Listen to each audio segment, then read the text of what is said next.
Bismillahirrahmanirrahim. Assalamualaikum warahmatullahi wabarakatuh. Alhamdulillah rabbil alamin wal aqibatu lil muttaqin wa la udwana illa 'alal zalimin. Asyhadu an la ilaha illallah wahdahu la syarikalah wa asyhadu anna Muhammadan 'abduhu wa rasuluhu la nabiyya ba'dah. Teman-teman yang dirahmati Allah Subhanahu wa taala, pada kesempatan kali ini saya akan menyampaikan sebuah materi yang berjudul penyempurnaan ortografi Al-Quran, yang dimana pada pembahasan kali ini saya akan menyampaikan 3 poin utama. Yang pertama yakni tentang karakteristik Al-Quran. Yang kedua, latar belakang yang membelakangi proses penyempurnaan rasam Al-Quran. Dan yang ketiga, proses penyempurnaan rasam Al-Quran itu sendiri. Baik, langsung saja kita pada poin yang pertama, yakni tentang karakteristik Al-Quran. Al-Quran memiliki karakteristik yang unik yang membedakan dengan teks-teks yang lain dalam aspek isi, bahasa maupun cara penyampaian wahyu itu sendiri. Karakteristik utama Al-Quran adalah satu, keharmonisan bahasa. Al-Quran diturunkan dalam bahasa Arab yang memiliki keindahan dan kedalaman makna. Keunikan ini mencakup penggunaan berbagai gaya bahasa seperti metafora, silime, dan rima. Yang kedua adalah teks yang terjaga. Al-Quran dijaga dengan sangat hati-hati, baik dalam hal isi maupun penulisan. Melalui proses yang sangat ketat ini dari zaman Nabi Muhammad SAW hingga sekarang.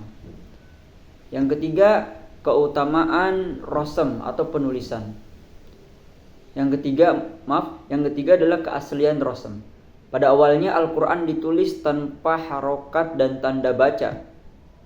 Hal ini membuat teks Al-Quran sangat bergantung pada pemahaman pembaca untuk membaca dengan benar. Yang keempat adalah karakteristik yang keempat adalah Al-Quran itu mudah dihafal. Salah satu keistimewaan Al-Quran dalam kemudahan adalah kemudahan untuk dihafal.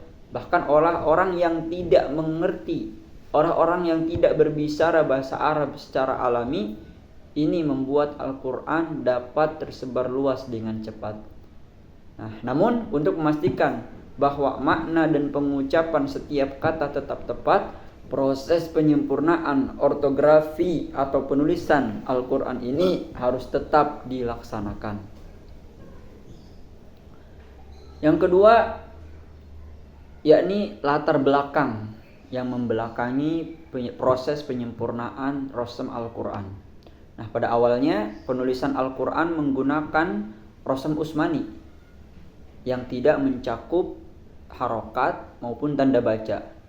Meskipun pada masa Nabi Muhammad SAW para sahabat sudah mencatatkan wahyu-wahyu yang diturunkan, penulisan tersebut tidak mencakup petunjuk harokat karena masyarakat Arab pada waktu itu sudah familiar dengan struktur bahasa Arab itu sendiri.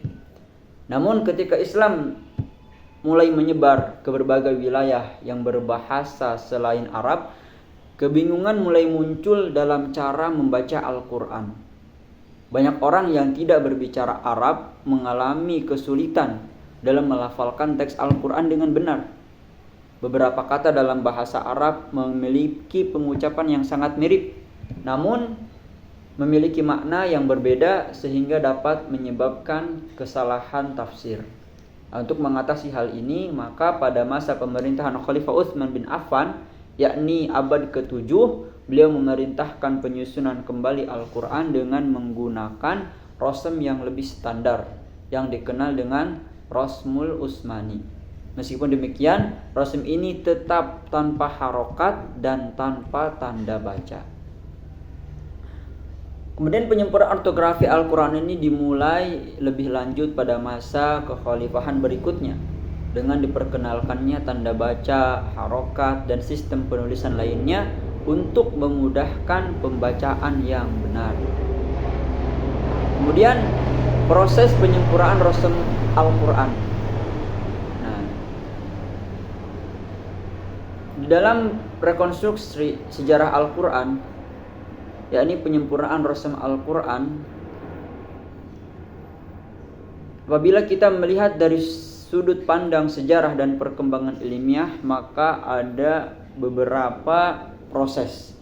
Yang pertama, asal usul dan proses penyempurnaannya.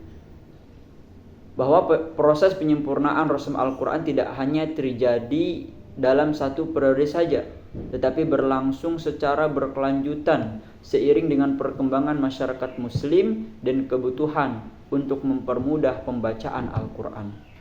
Di awal sejarah Islam, penulisan Al-Quran dilakukan tanpa memperhatikan tanda baca dan harokat. Hal ini meskipun praktis bagi masyarakat Arab, tetapi menjadi masalah bagi umat Islam di luar Jazirah Arab. Maka pada masa pemerintahan Khalifah Utsman, perintah untuk menyalin Al-Quran ke dalam salinan yang lebih standar dimulai. Salinan-salinan tersebut masih menggunakan rasam yang sama, tetapi tanpa harokat dan tanda baca. Kemudian proses yang kedua lanjut kepada pengenalan harokat dan tanda baca. Setelah masa Utsman, pada abad ke-8, para ilmuwan muslim mulai memperkenalkan penggunaan harokat dan tanda baca lainnya. Tanda baca ini bertujuan untuk memastikan bahwa Al-Quran dapat dibaca dengan baik dan benar, bahkan oleh orang-orang yang tidak berbicara bahasa Arab sekalipun. Salah satu tokoh yang berperan penting dalam proses ini adalah Al-Hajjaj ibnu Yusuf, yang memperkenalkan penggunaan harokat pertama kali untuk membedakan huruf yang serupa atau huruf yang mirip. Penyempurnaan harokat ini sangat krusial untuk mencegah kesalahan dalam membaca Al-Quran, karena bahasa Arab memiliki banyak kata yang bisa berbeda maknanya hanya karena perbedaan harokat. Misalnya kata bala yang dapat berarti ya ataupun tidak, tergantung pada penggunaan harokat itu sendiri. Proses yang ketiga adalah penyempurnaan tanda baca dan peran ilmuwan. Bagaimana kontribusi ilmuwan-ilmuwan besar seperti As-Suyuti dan Al-Zarqasi yang menulis berbagai karya yang menjelaskan penggunaan tanda baca dalam Al-Quran. Mereka mengembangkan sistem tajwid dan memperkenalkan ilmu lebih banyak tentang aturan bacaan yang benar. Dan yang terakhir adalah penyempurnaan rasam di era modern. Pada zaman modern, penyempurnaan rasam Al-Quran berlanjut dengan pengembangan teknologi untuk mencetak Al-Quran dengan lebih akurat. Penerbitan Al-Quran menggunakan sistem komputer dan teknologi cetak modern telah memastikan bahwa harokat dan tanda baca ataupun penulisan Al-Quran sangat terjaga dengan baik. Hal ini memungkinkan umat Islam di seluruh dunia untuk membaca Al-Quran dengan konsisten dan tepat. Nah, demikianlah tadi 3 poin utama yang telah saya sampaikan mengenai karakteristik Al-Quran, bagaimana latar belakang yang membelakangi penyempurnaan rasam Al-Quran, dan yang ketiga proses penyempurnaan rasam Al-Quran itu sendiri. Nah, maka kesimpulan dari materi yang telah saya jabarkan adalah penyempurnaan rasam Al-Quran adalah suatu proses yang panjang dan berkelanjutan dari masa ke masa, yang dimulai dari penulisan rasam awal tanpa harokat hingga pengenalan tanda baca dan harokat untuk mempermudah pemahaman dan pembacaan Al-Quran yang benar. Maka